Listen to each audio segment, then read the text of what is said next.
Hoy les voy a hablar de un proyecto que me gusta mucho, su nombre es Silica. Silica fue creado en 2017 en Singapur y su nombre viene de la palabra silicio y la idea de sus creadores, que por cierto tienen muy buen grupo por detrás de este proyecto.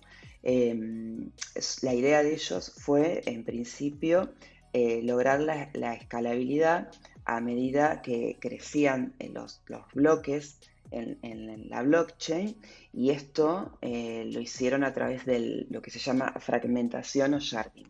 Pero ¿qué es esto? ¿No? Expliquemos un poco qué es el sharding o la fragmentación. Lo que se busca con el sharding es dividir una base de datos, una red, para hacer que su funcionamiento sea más escalable y a la vez descentralizado. Lo que se hace es una división horizontal en partes o fragmentos más pequeños para tener un mejor manejo de las mismas. Lo que hace el sharding es mejorar el tiempo en que las transacciones son procesadas y validadas, además de, como decía antes, aumentar la descentralización. Y en el caso de la blockchain, con la fragmentación, no es necesario que todos los nodos trabajen para validar todos los datos que se van añadiendo a la cadena, sino que se opera de forma paralela a través de estos fragmentos o lo que se denomina shards también.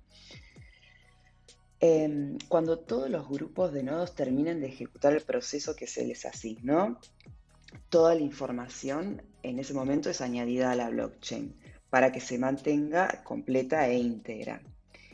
Eh, es decir, cada fragmento crea un microbloque con las transacciones que procesa.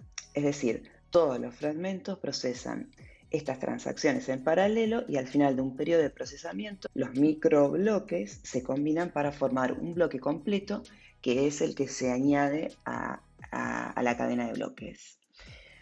Silica procesa más transacciones a medida que entran más nodos a la red. Cada 600 nodos, este es en el caso de Silica, se crea un nuevo fragmento. Y este fragmento es responsable de unas partes de las transacciones. En el momento en que estoy hablando, el sharding le permite a Silica realizar 2.828 transacciones por segundo, un número bastante mayor que lo que se procesa, de lo que procesa una transacción Ethereum o Bitcoin. Bueno, por otra parte, Silica también tiene su propio lenguaje de programación que se denomina SCILA, abreviatura de Smart Contract Intermediate Level Language, y este lenguaje es lo que le permite a los desarrolladores de Silica hacer aplicaciones descentralizadas y además contratos inteligentes. El token que utiliza Silica se denomina SIL y se creó, como mencioné anteriormente, en el 2017 como un token RC20 en la blockchain de Ethereum.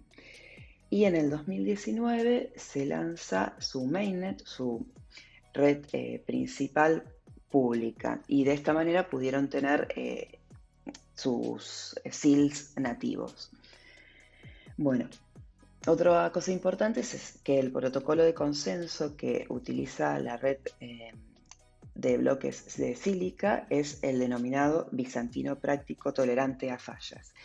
Y fue escogido porque es mucho más ágil que Proof of Work, que es el que utiliza Bitcoin. El protocolo Proof of Work, sin embargo, sí se usa para establecer cuáles son las identidades de los mineros.